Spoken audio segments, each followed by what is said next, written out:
계속해서 두 사람의 이야기, 오늘은 6번째 시간입니다. 오늘 본문 말씀은 사무엘하 11장 1절부터 27절까지입니다.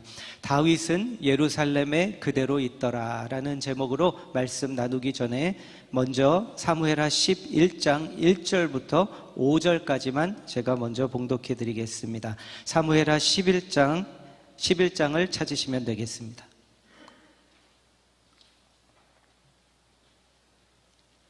제가 가진 구약 성경 478쪽에 있습니다.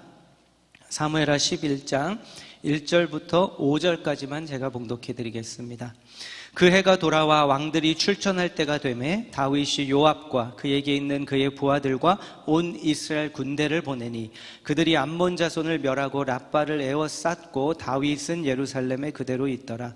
저녁 때에 다윗이 그의 침상에서 일어나 왕궁 옥상에서 거닐다가 그곳에서 보니 한 여인이 목욕을 하는데 심히 아름다워 보이는지라. 다윗이 사람을 보내 그 여인을 알아보게 하였더니 그가 아뢰되 그는 엘리암의 딸이요 햇사람 우리아의 아내 밧세바가 아니니까 하니 다윗이 전령을 보내어 그 여자를 자기에게로 데려오게 하고 그 여자가 그 부정함을 깨끗하게 하였으므로 더불어 동침함에 그 여자가 자기 집으로 돌아가니라. 그 여인이 임신함에 사람을 보내 다윗에게 말하여 이르되 내가 임신하였나이다 하니라. 아멘. 성경에 나오는 다윗, 우리가 잘 아는 다윗 하면은요, 성경을 잘 모르시는 성도님들도 알고 있는 그의 인생에 일어난 두 가지 사건이 있습니다. 첫 번째는 다윗과 골리앗의 사건입니다. 이 사건은 모두가 다 잘 아시는 사건입니다. 그리고 두 번째, 성경을 잘 모르더라도 다윗에 관해 대부분 알고 계시는 사건이 바로 오늘 사무엘하 11장 다윗과 밧세바의 사건입니다. 어느 날 다윗이 왕궁 옥상을 거닐다가 목욕을 하는 밧세바라는 한 여인을 보게 됩니다. 다윗은 왕의 권력을 이용해서 그를 궁궐로 불러들이고 그와 잠자리를 같이 하게 되고 그 여인은 임신을 하게 됩니다. 그런데 문제가 한 가지 있습니다. 이 여인은 처녀가 아니라 남편이 있는, 우리아라는 남편이 있는 여인이라는 사실입니다. 한 남자의 아내입니다. 다윗은 왕으로서 누릴 수 있는 권리가 많이 있었습니다. 하지만 그럼에도 이스라엘의 왕에게 간음은 하나님 앞에 죄였습니다. 그래서 다윗은 지금 그 죄를 범한 것입니다. 다윗은 그의 죄를 덮기 위해서 한 가지 계획을 세웁니다. 그리고 그 계획을 실행합니다. 계속해서 사무엘하 11장 6절입니다. 다윗이 요압에게 기별하여 햇사람 우리아를 내게 보내라 하매 요압이 우리아를 다윗에게로 보내니 지금 밧세바의 남편 우리아는 전쟁터에서 싸움을 하고 있습니다. 그런데 다윗이 그를 궁궐로 불러들입니다. 그리고 나서 그에게 이렇게 말합니다. 내가 참 수고가 많구나. 왕궁에 잔치상을 차려 보내줄 터이니 하룻밤 집에 가서 잘 쉬고 나서 복귀하도록 하여라. 무엇을 노리고 있는 겁니까? 하룻밤을 집에서 보내게 하고 임신한 아이가 마치 우리아의 아이인 것처럼 속이려는 속셈입니다. 지금 이 순간 바로 아름다운 다윗의, 지금까지 아름다웠던 다윗의 인생의 막장 드라마로 바뀌는 순간입니다. 그런데 그 왕의 말을 듣고 우리아는 돌아와, 전쟁터에서 돌아온 우리아는 어떻게 반응을 하냐면요, 9절입니다. 그러나 우리아는 집으로 내려가지 아니하고 왕궁문에서 그의 주의 모든 부하들과 더불어 잔지라. 왕궁문에서 군사들과 함께 잡니다. 거룩한 하나님의 전쟁 중에 자기가 종교적인 부정함을 입지 않겠다는 그 신념과 믿음, 마음 때문입니다. 그래서요, 궁궐에서 밧세바와 잠을 잔 다윗과 달리 우리아는 궁궐 문 앞에서, 성 밖에서, 궁궐 앞 밖에서 군사들과 더불어 잡니다. 지금 사무엘하 11장은 오늘 이 두 사람 다윗과 우리아를 비교합니다. 여기서 지금 누가 진정한 왕답게 행동하고 있는가? 왕의 타이틀을 가지고 있는 다윗인가? 아니면 우리아가 진정한 왕처럼 행동하고 있는가? 이것을 우리에게 보여주고 있습니다. 다윗이 그에게 질문합니다. 왜 집으로 내려가지 아니하였냐고. 그러자 11절에서 그가 이렇게 답변합니다. 우리아가 다윗에게 이르되 언약궤와 이스라엘과 유다가 야영 중에 있고 내 주 요압과 내 왕의 부하들이 바깥들에 진치고 있거늘 내가 어찌 내 집으로 가서 먹고 마시고 내 처와 같이 자리이까. 내가 이 일을 행하지 아니하기로 왕의 살아계심과 왕의 혼의 살아계심을 두고 맹세하나이다 하니라. 제가 지금 전쟁터에 부르심을 받아서 가서 싸우고 있는데, 그리고 구약에서는요, 전쟁이 그냥 전쟁이 아니라 하나님의 영광을 위해서 싸우는 성전입니다. 그런데 그 중에 있는 내가 어찌 집에 돌아가서 내 처와 같이 자리이까. 내가 어찌 내 집으로 가겠습니까? 하고 그가 말합니다. 답변합니다. 그런데 여러분, 우리아가 내가 어찌 그렇게 하겠습니까? 라고 말하는데요, 이 내가 어찌 라는 이 말은 누가 해야 할 말입니까? 누구의 입술을 통해 나왔어야 할 말입니까? 이 말은 내가 어찌 그렇게 하겠습니까? 이 말은 다윗이 궁궐 옥상에서 밧세바를 내려보았을 때 해야 할 말이었습니다. 하나님께서 세우신 왕으로서 내가 어찌 저 여인과 잠자리를 하겠습니까? 다윗의 입술을 통해 나왔어야 할 말인데, 우리는 그 말을 햇사람, 히브리인도 아닙니다, 햇사람 우리아의 입술로부터 그 말을 듣습니다. 그러자 다윗이 큰일 났다. 그래서 또 다른 계획을 세웁니다. 계략을 세웁니다. 잔치를 그를 위해서 베푸고요, 이번에는 데려와서 궁궐에서 잔치를 베풀고요, 그를 취하게 합니다. 당신과 같은 훌륭한 장군이 어디 있냐고, 와서 잔치에 참여하라고. 그리고 계속 따라주는 겁니다. 왕이 따라주는데 그 술을 거절하겠습니까? 마십니다. 먹고 마시고 취합니다. 그리고 다윗은 생각합니다. 취하면 결국에는 술김에 집으로 가서 눕겠지. 그런데 13절을 보면 그럼에도 우리아는 어떻게 하냐면요, 다윗이 그를 불러서 그로 그 앞에서 먹고 마시고 취하게 하니 저녁 때에 그가 나가서 그의 주의 부하들과 더불어 침상에 눕고 그의 집으로 내려가지 아니하니라. 술에 취했음에도 우리아는 자기의 부르심을 놓지 않고 집으로 가지 않습니다. 자기는 전쟁이 끝날 때까지 그렇게 할 수 없고 절대 하지 않겠다는 겁니다. 여러분, 맨정신이었던 다윗은 맨정신으로 간음을 저지르는데, 술에 취할 수밖에 없었던 우리아 장군은 끝까지 자신의 소명을 지킵니다.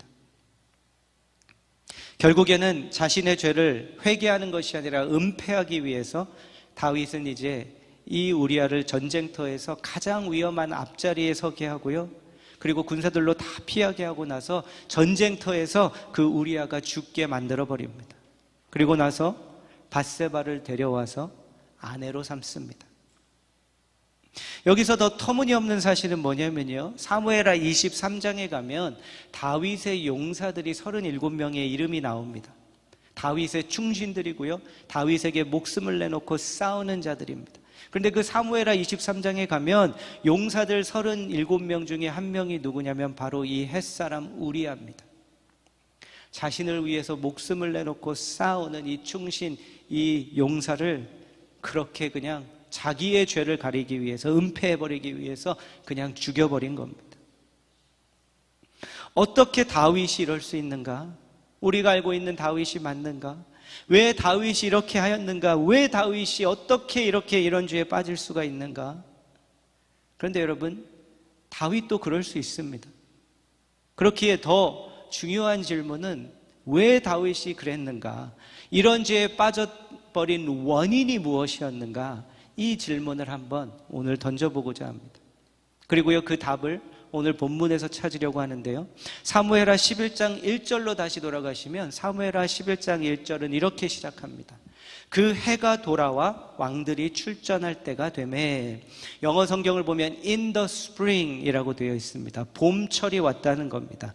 그리고 왕들이 출전할 때가 되었다는 것은 당시 그때 사람들은요, 전쟁을 하게 되면 주로 사계절 중에 봄에 했습니다. 왜냐하면 겨울에 전쟁을 한다는 것은 너무나도 힘든 일이고 또 오히려 사상자도 더 많을 것이고 너무나 어려운 일이기 때문에 전쟁을 주로 봄에 했었는데, in the spring, 그 해가 돌아와 돌아와 왕들이 출전할 때가 되었다는 것은 전쟁할 때가 되었다는 뜻입니다. 그리고 전쟁할 때가 되었는데 왕들이 출전할 때가 되었다라는 것은 왕들은 전쟁할 때가 되면 출전을 해야 한다는 것을 의미합니다. 그런데 11절을 계속 읽어나가다 보면 끝에 무엇이라고 말씀하냐면요, 다윗은 요압과 부하들과 온 이스라엘 군대를 다 보내놓고 본인은 예루살렘에 그대로 있더라. 왕들이 출전할 때가 되면 그는 어디에 있어야 했습니까? 전쟁터에 나가 있어야 했습니다. 그런데 지금 그는 어디에 있습니까? 예루살렘에 그대로 있더라. 왕의 임무는 싸우는 겁니다. 전쟁터에 나가서 전쟁을 하는 것이 왕의 임무입니다. 여러분, 다윗이요, 백성들에게 인정을 받기 시작한 시작이 어디였습니까? 전쟁터였습니다. 가장 먼저 그가 어린 나이임에도 불구하고 형들 만나러 갔다가 그 골리앗, 다윗과 골리앗 잘 아는 그 사건, 그때 전쟁터에서 그가 백성들에게 인정을 받기 시작합니다. 그래서 사무엘상 17장 48절 49절을 보면은요, 그가 그 블레셋 골리앗 앞에 이렇게 나아가죠. 블레셋 사람이 일어나 다윗에게로 마주 가까이 올 때에 다윗이 블레셋 사람을 향하여 빨리 달리며 손을 주머니에 넣어 돌을 가지고 물매로 던져 블레셋 사람의 이마를 치매 돌이 그의 이마에 박히니 땅에 엎드러지니라.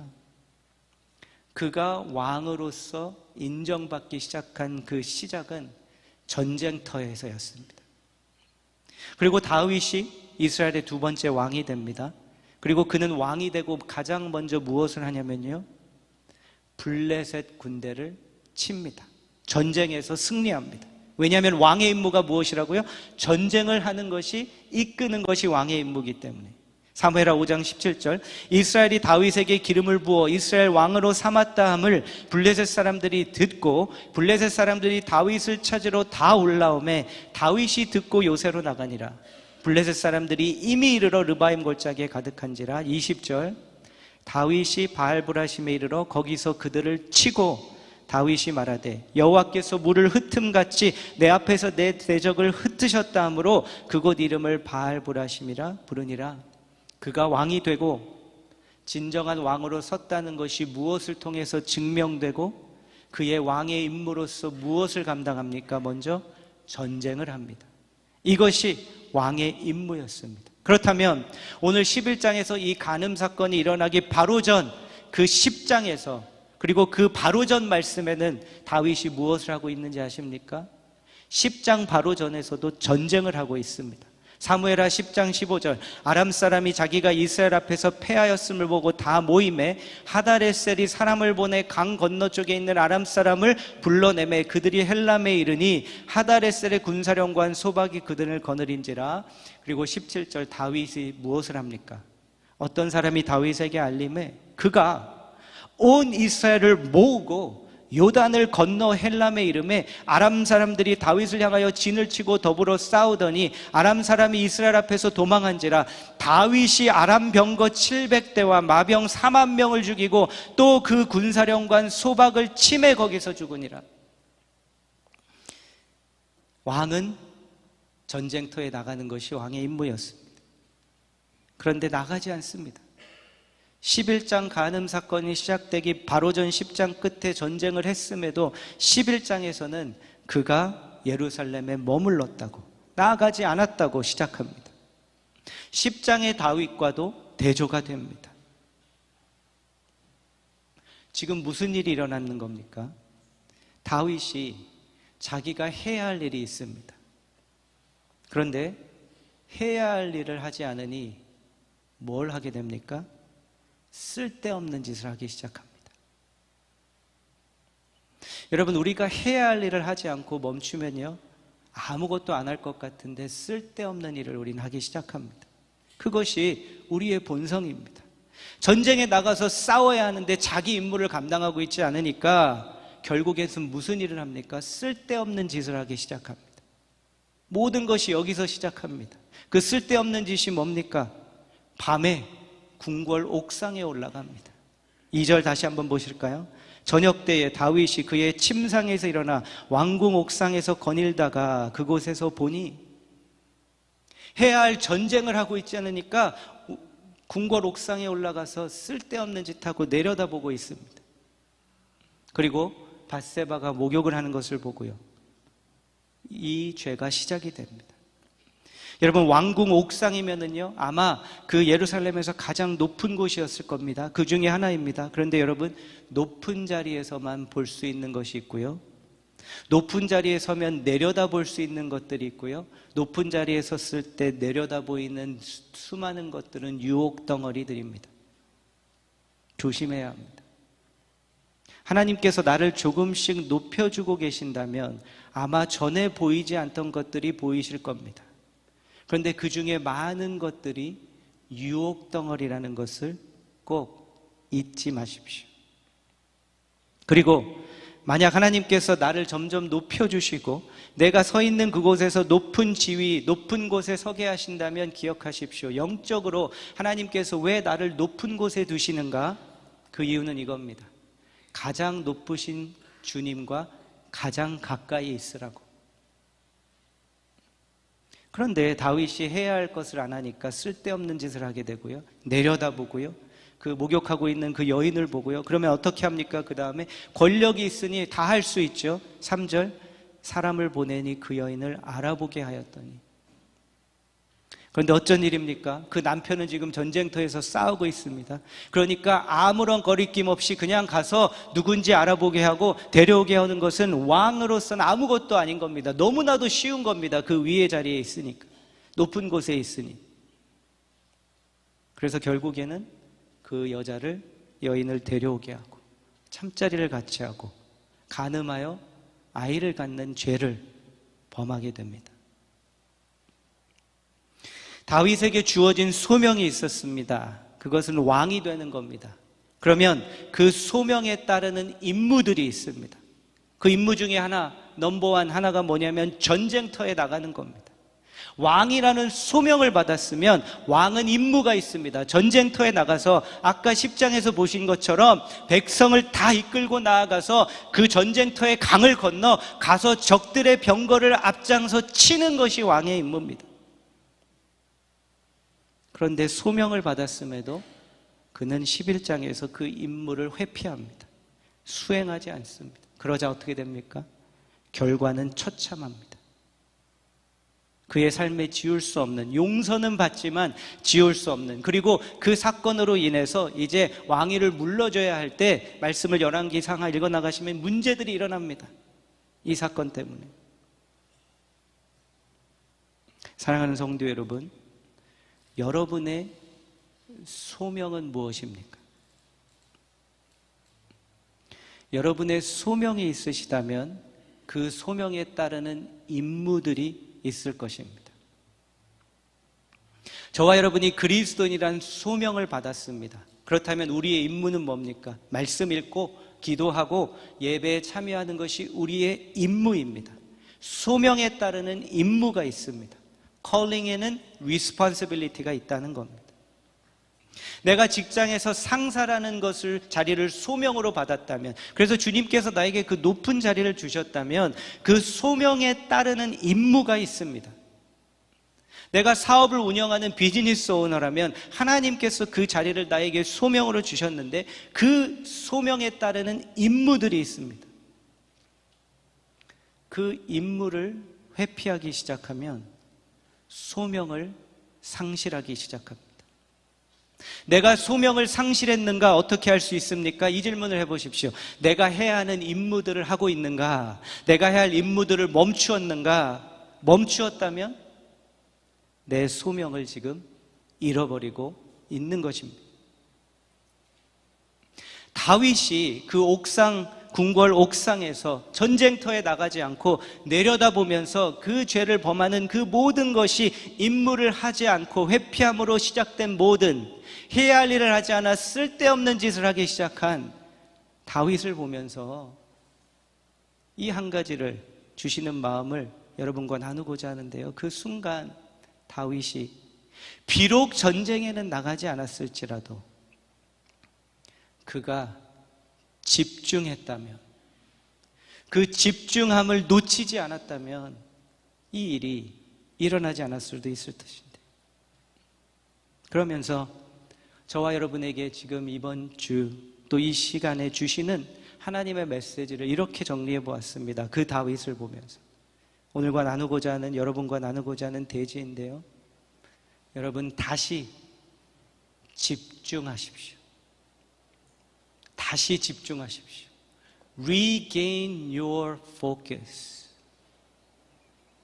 나의 부르심의 자리에서, 나의 직장에서, 나의 가정에서, 일터에서 여러분의 그 놓친 그 포커스, 그 집중 다시 회복하십시오. 그리고 다시 집중하십시오.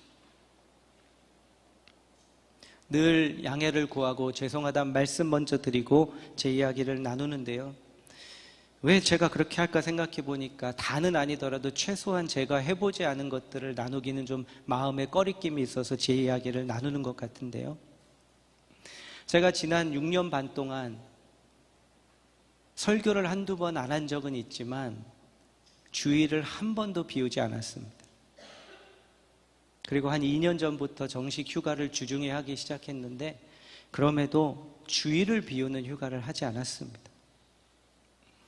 어느 누구도 성도님들이 그거를 요구한 적도 없고요, 오히려 반대로 생각하시고 또 위로해 주시고 하라고 하시는 분도 있었고, 그런데요,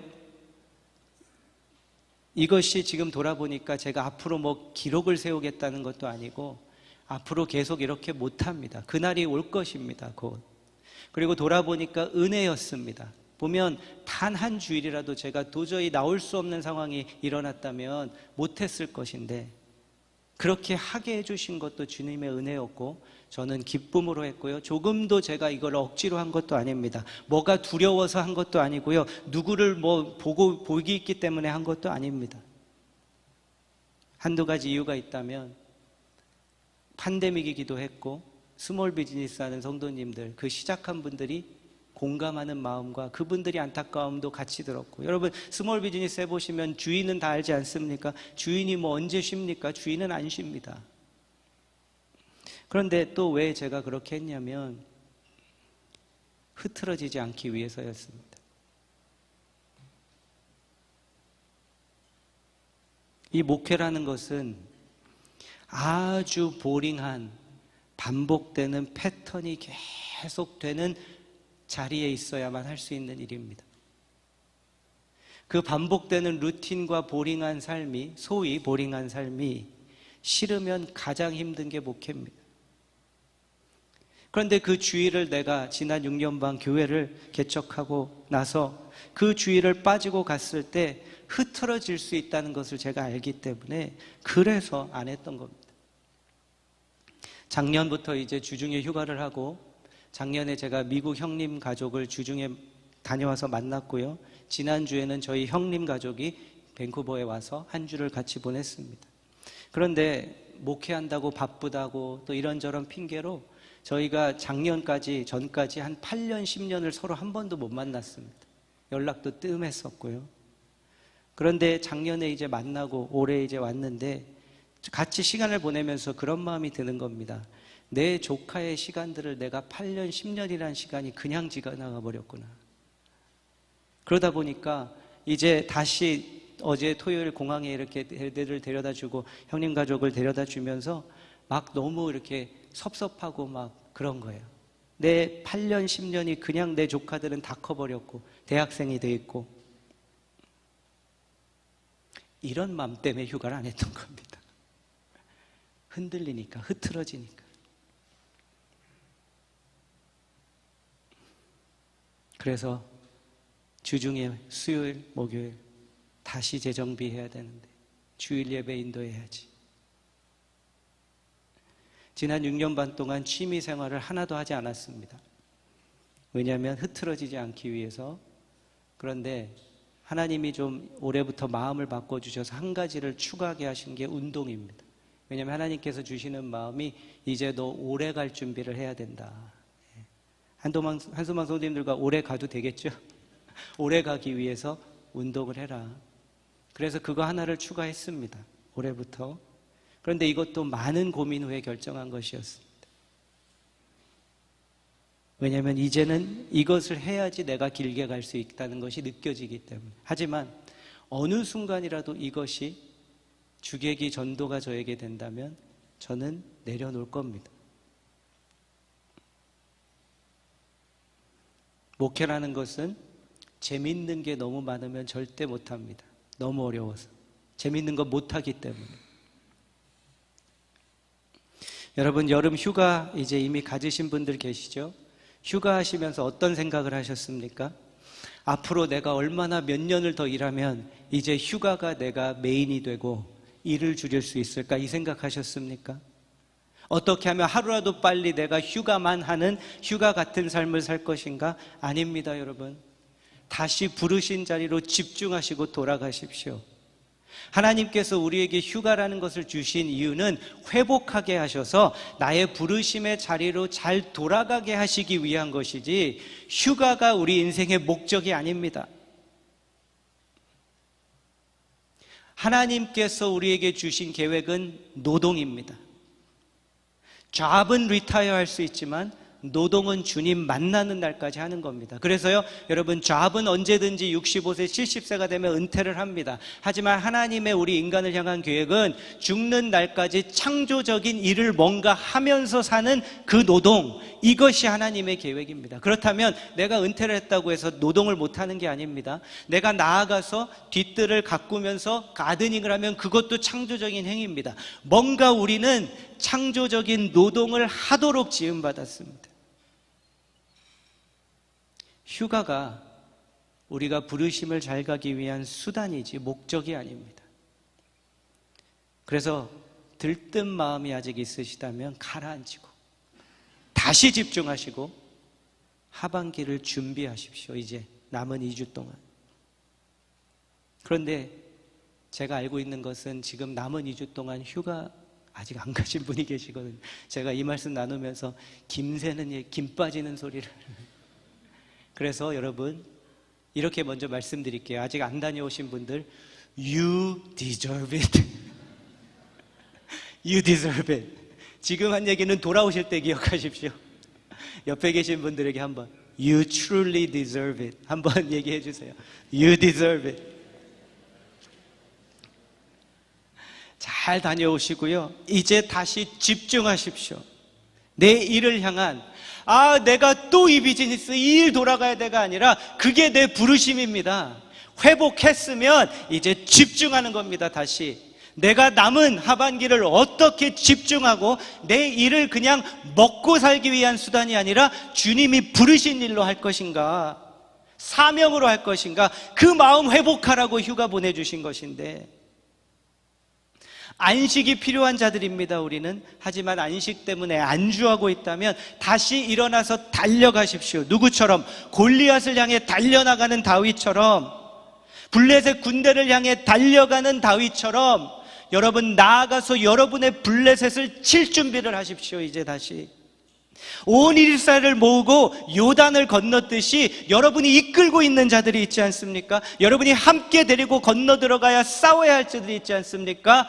일어나서 건너가 그 병거들을 칠 준비를 하십시오. 왜 이렇게까지 해야 합니까? 왜냐하면 저와 여러분은 다윗 같은 자들로 부름받은 자들이기 때문에. 그래서 부름받은 저와 여러분이 흐트러지면 내 아내가 흔들릴 것이요, 내가 흐트러지면 내 남편이 흔들릴 것이요, 내가 흐트러지면 내 자녀들이 흔들릴 것이요, 내가 흐트러지면 한소망교회 성도들이 흔들릴 것이요, 내가 흐트러지면 내 비즈니스의 인플로이들이 흔들릴 것이기 때문에. 여러분이 중요한 자들이기 때문에 그렇게 하셔야 한다는 겁니다. 물론 10명 중에 한두 명이 있나요?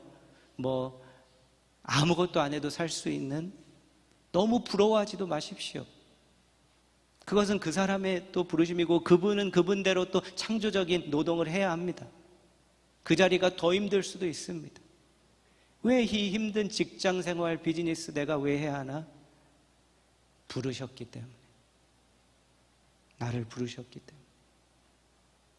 그래서요, 다시 한번 남은 분들 잘 다녀오시고 돌아오실 때는 어떤 이유에서였든 내가 흐트러졌다면, 상황 때문에 내가 흐트러져 있고, 낙심 때문에 흐트러져 있고, 내가 뭔가 고민 또 안 되는 그런 막힌 상황 가운데 흐트러졌다면 잘 다녀오시고 가셔서 회복하시고 오실 때는 이제 내가 다윗처럼 일어나 내 골리앗이라는 상황을 향해 달려들어가리라. 내가 이끌고 자들을 끌고 가서 내가 다시 그 아람 병거 내가 치리라. 내 백성들을 위해서 내가 다윗의 자리에 서리라. 내 아들, 딸, 내 아내, 남편, 내 교회, 내 셀, 내 공동체를 위해서 내가 다시 하리라 하고 다시 집중하십시오.